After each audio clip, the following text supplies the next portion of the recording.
also resuscitating the abandoned 26 small and medium-sized hydro plants across the country with solar hybridization. This will adopt embedded power model with connectivity to the regional discos network. This is so easy. It doesn't have to go through the national grid. We have small dams with 10 megawatts, 6 megawatts, 1 megawatt across. We have one in Oyo State, Ikere Gorge Dam. We have one in Ogun State, Oyo, and we have across Nigeria. If we rehabilitate this, we are going to be supplying additional power to the states. And they don't need to go to the national grid on the 330 or 132 kV lines. They will be on the 33 kV line within the distribution network of the states. And this will be backup power. Then we are completing the 20 megawatt wind solar hybrid power plant in Katsina State. We have completed the 10 megawatts wind. We are now hybridizing it with a solar of another 10 megawatts. Once we complete that, that's another 20 megawatts coming from Katsina State. And we are completing the infrastructure required for complete evacuation of there is a 30 megawatt Gurara Dam power plant, which has been there for years. It was abandoned. Now we have a vendor that is ready to invest in the infrastructure and evacuate the entire 30 megawatts of hydro.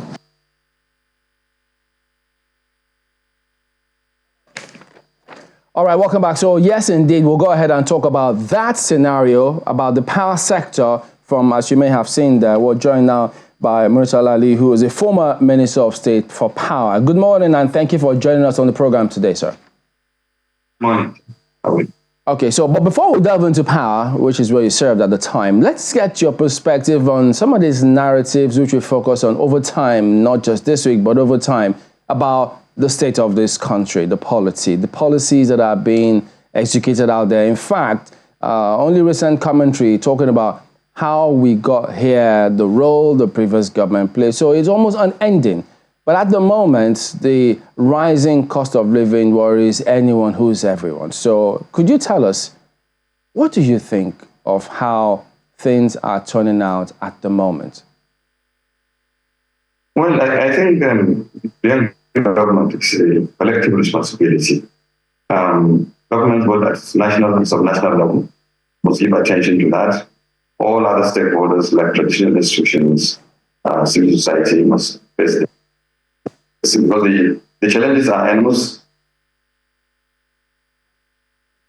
But in terms of what leadership has done over the years, do you think that perchance current leadership, maybe even in the future, we might learn lessons so that we could perhaps do things differently and see how we could drill down to focusing on leadership in the real sense of the word and not perhaps pandering to things that don't even drive us forward?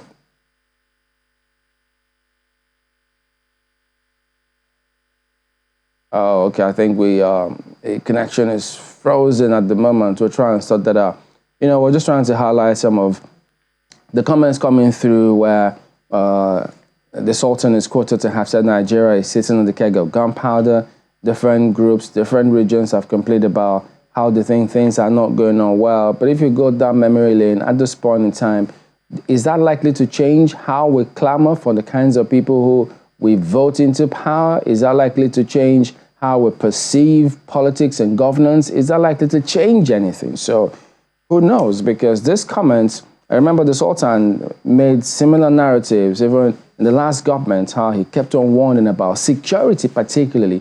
He wanted us to do things differently at the point, but if you ask him now, he might just say that it appeared as though he fell on deaf ears at the time. But I know those in government at the point too will tell you, the president at the time did a fantastic job.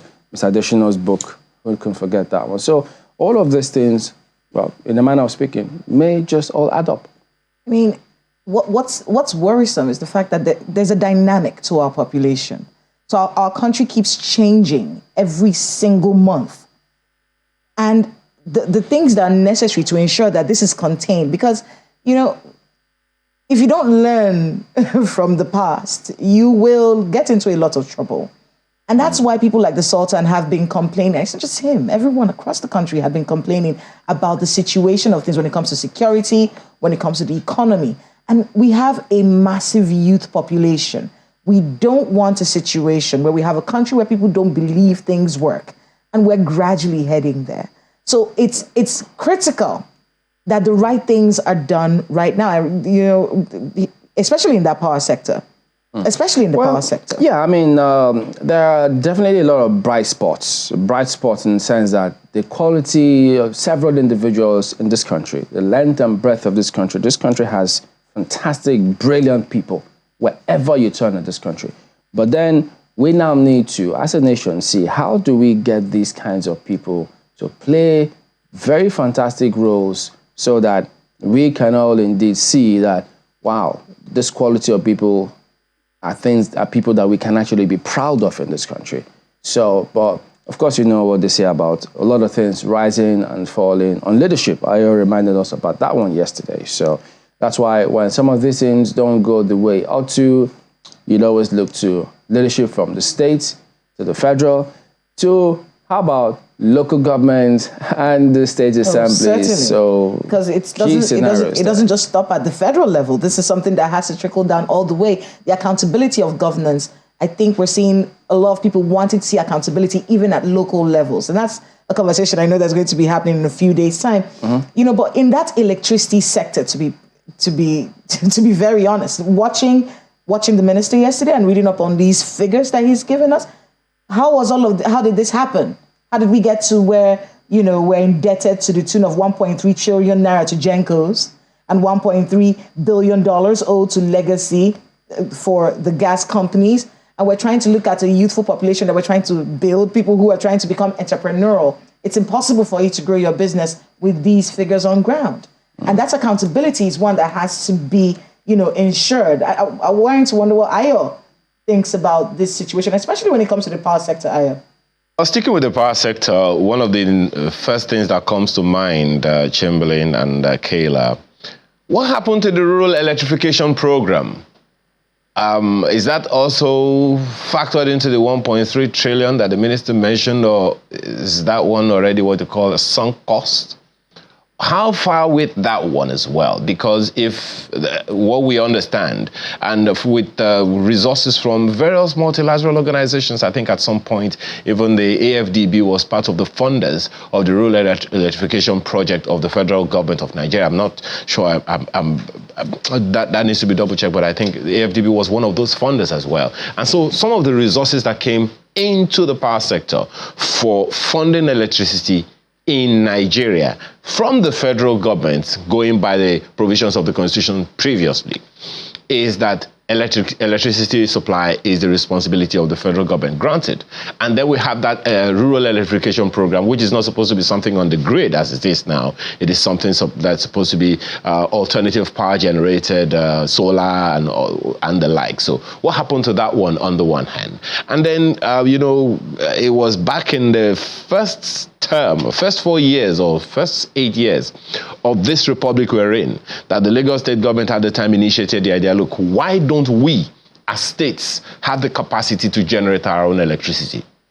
It's a conversation to be had with the former minister that I want to talk about. And then there are several other issues to raise. I'm glad you mentioned the issue of local governments, Chamberlain, because when states begin to generate electricity for themselves, what's going to happen to border communities?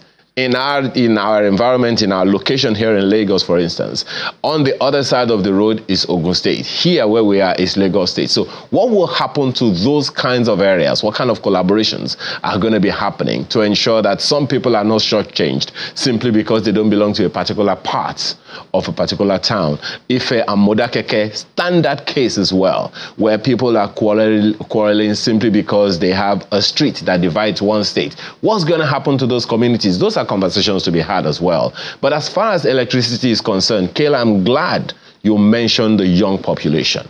These guys have gone from analog to digital. In fact, some of them are born with digital devices in their hands.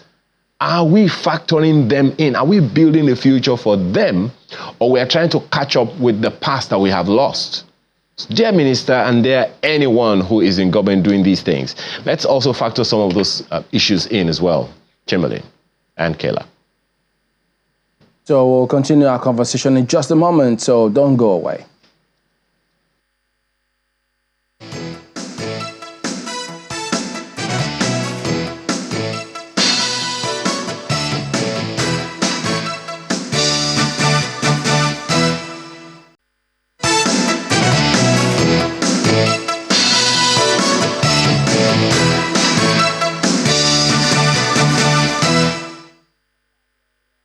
Welcome back. Well, yes, indeed. Let's go back to Minister Aliyu, former Minister of State for Power.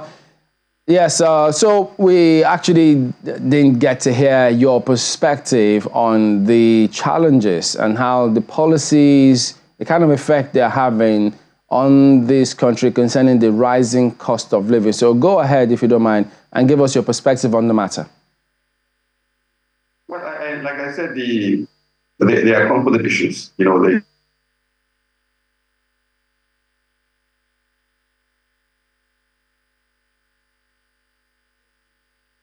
It appears to be one of those days, but we'll sort that out and get him back and have his perspective on the power sector, which is what we're going to do in not distant time. So just keeps raising back and forth, but we'll address all of that. But we'll also be flipping as well to some other key persons in the power sector who also have played in that system, because several of them putting heads together to see the comments from the Minister of Power, the substantive Minister of Power, wherein the question of subsidy, how indebted we are to the Gencos, how he thinks the discos should better step up. If they don't perform, they have their licenses revoked. So all of those add to whether or not Nigerians should be worried. Are we going to, I think they say, well, look, we'll pay more, but we don't know how much more that's going to be, which is what nobody wants to pay more these days. But if you get out there, the prices are just going over the roof. But let's just flip over to Professor Yemi. You know him, also an academic in that sector as well. He joins us virtually too. Good morning, and thank you for joining us on the program, Prof. And others, good morning. I'm happy to be here with you. Yes, indeed. So the comments from the Minister of Power yesterday has got a lot of people thinking. Businesses too will be thinking, look, what is going on? And the question about him saying, look, at some point, the country cannot keep paying this subsidy, even though many wonder if we had it at all, to what extent. And so if this is, first of all, give us your impression of what you made of. I know you said some things about that disco previously, but now his view on the power sector and subsidy, does it fit into what you said all the while? Absolutely, Chamberlain, and we are getting to a point in this country when we need to also look at ourselves, eyeball to eyeball, and tell ourselves bitter, simple truth. I, for one, in another station, we argued this same issue as to the subsidy in the power sector, and I said, the entirety of the energy sector is over-subsidized. We just had the needful removal of the petroleum subsidy. A lot of Nigerians were not aware that we have a lot of subsidies structured in the power sector. And my challenge with the power sector was because what we now subsidizing in the power sector was absolute failure and darkness. In the old law, Electric Power Sector Reform Act, there was something called PICA, Power Consumer Assistance Fund. That was this designated pool of funds that was there or supposed to be there to mitigate the hardship of needful adjustment upwards in electricity tariffs for poor Nigerians. The same PICA structure is also replicated in the Electricity Act of 2023. But as we speak, we don't have PICA in place. So the poor are not being subsidized as intended by the law. But the subsidy we have in the power sector has been going into the wrong hands because we've been subsidizing failures and inefficiencies. The subsidy comes in different ways in the power sector by guarantees and at the level of Nigeria Bulk Electricity Trading Company. MBOT is a special purpose vehicle put in place to create a kind of a stability in the system for Nigerians to have electricity. It gives an assurance to the generators, GENCOs, that whatever is generated will be paid for. So the shortfalls in the generation is being paid for by the federal government. And there is no incentive for the GENCOs and the DISCOs to get effective and efficient in their cost management. So government is now spending a lot of money to reduce their losses, and there was no incentive for them to get smart in the way they manage their overheads and other operational expenses. So what government has been doing has been to subsidize those who ought not to get subsidies. Nigerians have always been in darkness. So government has been subsidizing darkness in a technical sense. And we said, this can continue. Let's know where we are. And the starting point is to ensure Nigerians are metered, so that when you are going to jack up tariffs slightly, reasonably, it must be that Nigerians will only pay for services rendered and they will not pay for darkness. They will pay for actual electricity that is consumed, and they will not pay for darkness. And I've always said that it is criminal to let Nigerians pay for electricity not consumed. It's also illegal for Nigerians to consume electricity and not pay. But once they meter, they can control their consumption pattern. If you are going to increase it from 1 naira to 2 naira, then I've been using 3 hours of electricity. Then I can modulate my usage from 2 hours to 1 hour of electricity that I can afford. But you can now increase tariffs and force it down the throat of Nigerians through estimated billing and other illegal or shrouded kind of billing structures that we've had. So we need to get things done properly in the power sector, in the energy sector generally. The entire value chain is in shambles.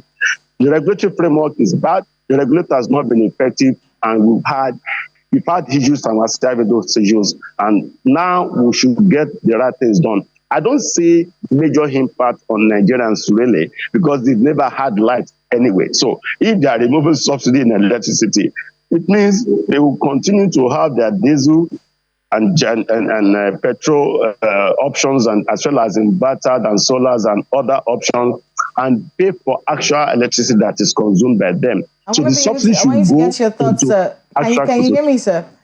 I want you to be able to get your thoughts on a few of the things that you've mentioned. You did talk right now about the sector being over-subsidized, and you said the subsidies are going into the wrong hands.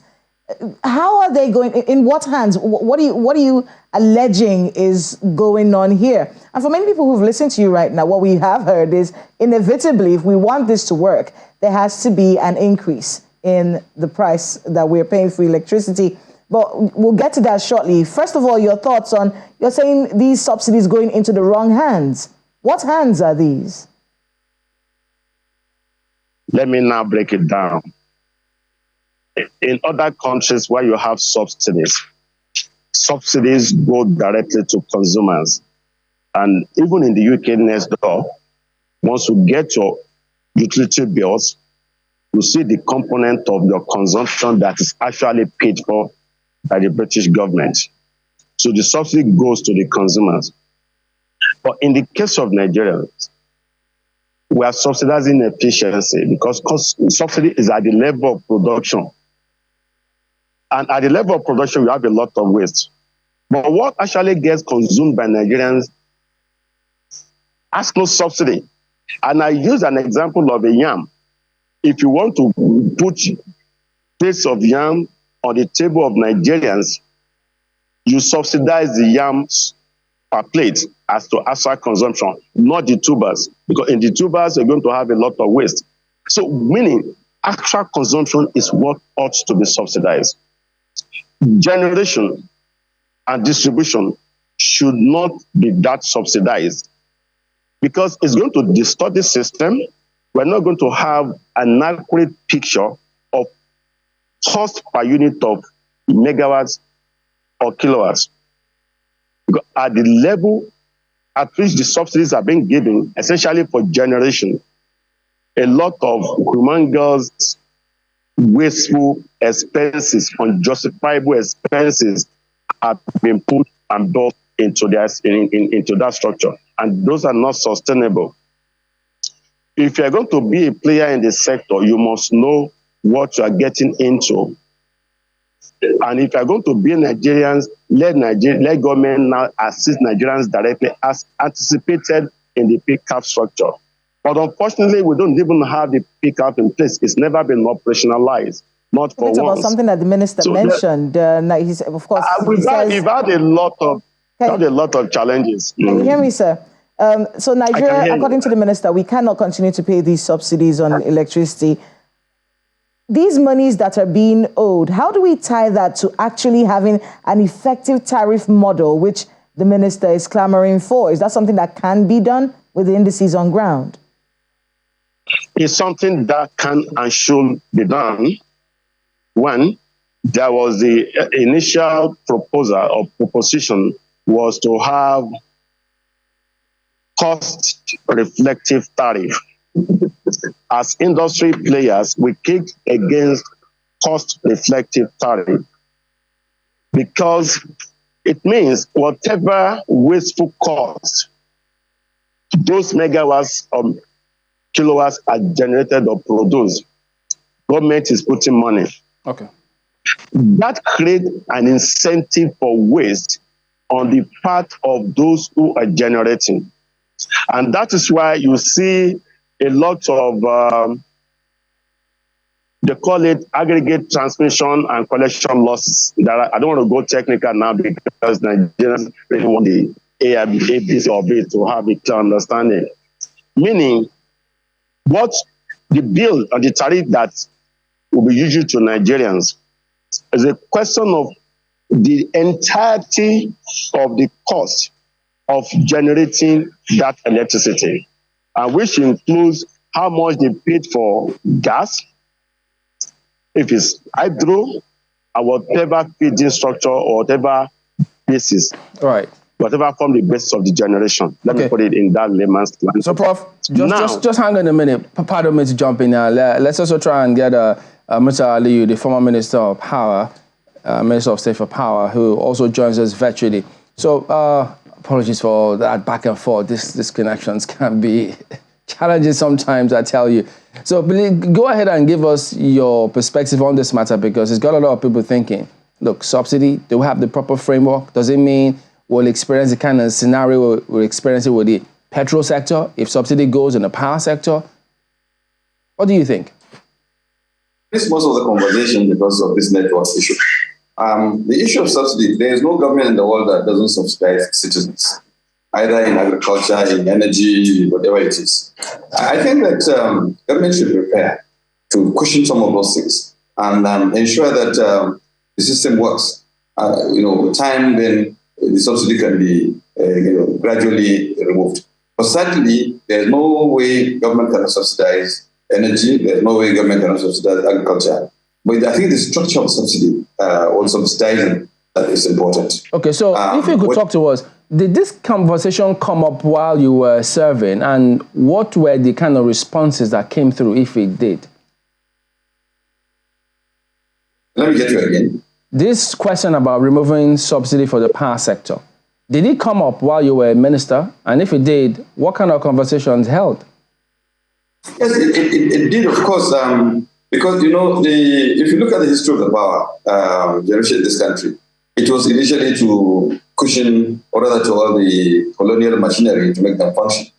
And so the initial off-takers of power were heavily subsidized by governments. And again, the market was narrow or small. And so people had this feeling that energy or power is like some dividend of democracy. And so with time, it's just now that people are realizing it's a commodity that should be purchased and used. And so this gradual education of people to realize that energy, like every other thing consumed, should be paid for.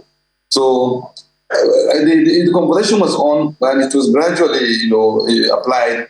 As you are withdrawing the subsidy, people are becoming. I think the gentleman that spoke earlier on was talking about losses. He said he wanted to go technical. there was so much commercial loss that government had to be subsidizing these companies.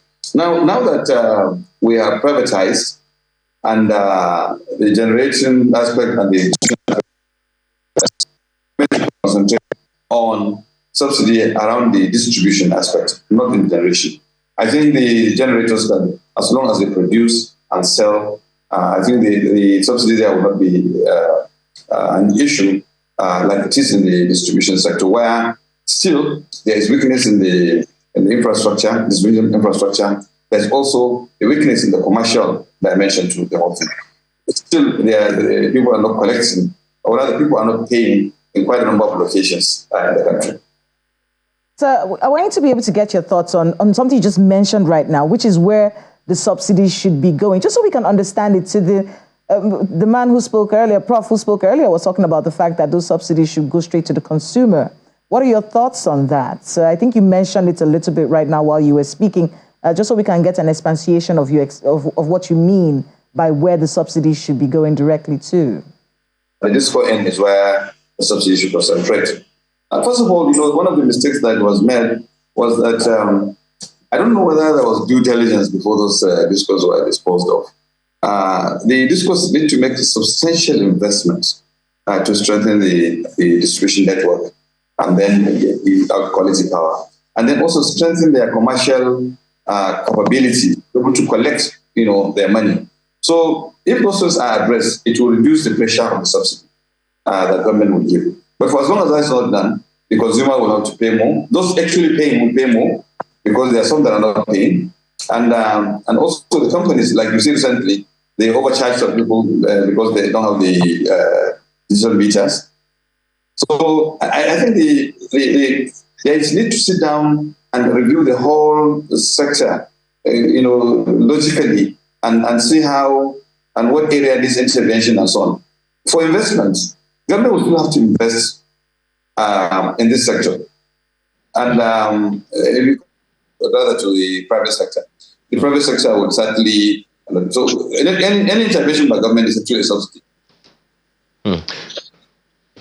Well, Mr. Liu, one question comes to my mind, beyond the whole conversation around subsidy and all, is the issue of decentralization of the power sector, as the minister mentioned, and talking about the states now having the power or the capacity to generate power and distribute to their people as well. How workable is that, in your own opinion? Do all the states have the capacity to generate and distribute by themselves? You see, as long as it will be commercially done, it's okay. We have a lot of opportunities. I had the minister talking about the dams in the country. Yes, there are small dams. Here in the north, the Inco Dam generating about 38 megawatts. The Kashimbila in Taraba, the Talawa and so on are producing, but it's not just dams. You see, we have enormous capacity in solar. If you look at the technology now that has been developed, we have huge land mass and large space. We can put a huge solar infrastructure and get more supply from there. So the issue is states can start producing, but they shouldn't do it for God's sake as state governments. They should encourage investors to come to do that so that the right things are done. But if they come and do it as state government, we'll still fall back to the same problem that we're in now. These problems, I'm glad you mentioned that, because if we don't understand, because some governors might be interested and not even understand the hurdles they have to cross in order to achieve the desired objectives of generating, distributing, and transmitting powers by themselves. The funny thing is that the citizens have to understand that the energy sector is not a dividend of democracy. It's a consumable item that people should, buy and use. Even the indiscipline in the use of energy in this country, if people pay, they'll be able to be more disciplined, and then we'll be able to reduce the exposure. So governments should not directly get involved and start putting state funds into generating or distributing power. They should get the private sector, but they should just make the environment, friendly, so that where there's an intervention, a requirement for intervention, they should intervene at that level. Okay, I see a kind of a transition necessary, transiting from what we have now to this aspiration that the government is talking about now. But there are those who would say, and you have been in the saddle before, that the power sector as currently structured is very, very complex and convoluted. How do you see the transition from the centralized to a decentralized system, the NBEDs, the NERCs? How do you see them performing or fitting into the new proposed structure? This process started long ago. It's getting to 20 years now that the process is on. Ordinarily, by now, we should have gotten it right. It's not something that, we have to look at the embeds, the regulatory aspects, and so on.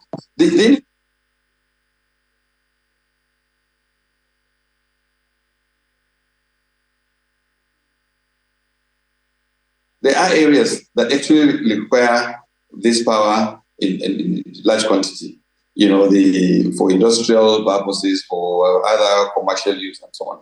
Let for now enhance. We can now move, just like we started, connecting the cities first before we started rural electrification and so on. Let the capital areas be the attention for now. And then we reduce pressure on the grid, and the grid can now be served in those areas. So, if state governments are going to go into this, please let them encourage this captive arrangement where power will go directly to the requirement source. I'll give an example. The Datimkowa Dam is supposed to give about 35 to 40 megawatts. Asha Cosmend at that time wanted 22 megawatts. So if that's already a viable off-taker. And then the rest can now go into the grid. Well, Mr. Aliyu, I want to be able to talk to you a bit about, these monies being owed. Everyone is talking about Everyone is talking about the correlation between the issues in the power sector and the inability of many Nigerians to be able to run businesses in the country. Is that something that worries you? And then talk to us about these monies that are being owed. What next? Which money are being owed? You mean all the electricity companies? Yeah, so the minister said that we're indebted to the tune of 1.3 trillion naira to Gencos and $1.3 billion owed to legacy for the gas companies. You see, the composition, or rather the mix that we have, if we are generating power through gas, we know that we are not getting gas free. You are going to pay for gas. If you are generating the hydro, the moment you put the infrastructure. So I think it's a mix. At the beginning of the privatization, companies that were buying the generating company, the Gencos, were supposed to be picking mix between, or rather a combination of hydros and the gas plants, so as to balance their portfolio, so that the price cannot be the pricing can be fair on the consumer. Now that was the initial arrangement. Now people coming to set up their plants will do that commercially. If you are in a state where you can get solar, the investment will be at the initial level. So that's the part. But the issue of debts, like I said, people are not used to paying, and most of the culprits there actually are the institutions, not the individuals. You just heard recently when the distribution companies were asked to refund money to consumers that they overcharged, and the government is even sanctioning them and getting 10% of that. So the major culprits actually are the institutional bodies, like the military, like ministries, like the universities, and so on, that take these powers in bulk and pay over a period of time. So I think that's what should be addressed, and engage those major consumers, discuss with them, and spread over how the money can be recovered. But the money should be recovered. All right. Prof, just 30, 40 seconds, if you can. As things stand today, do we have the framework to remove subsidy for this sector?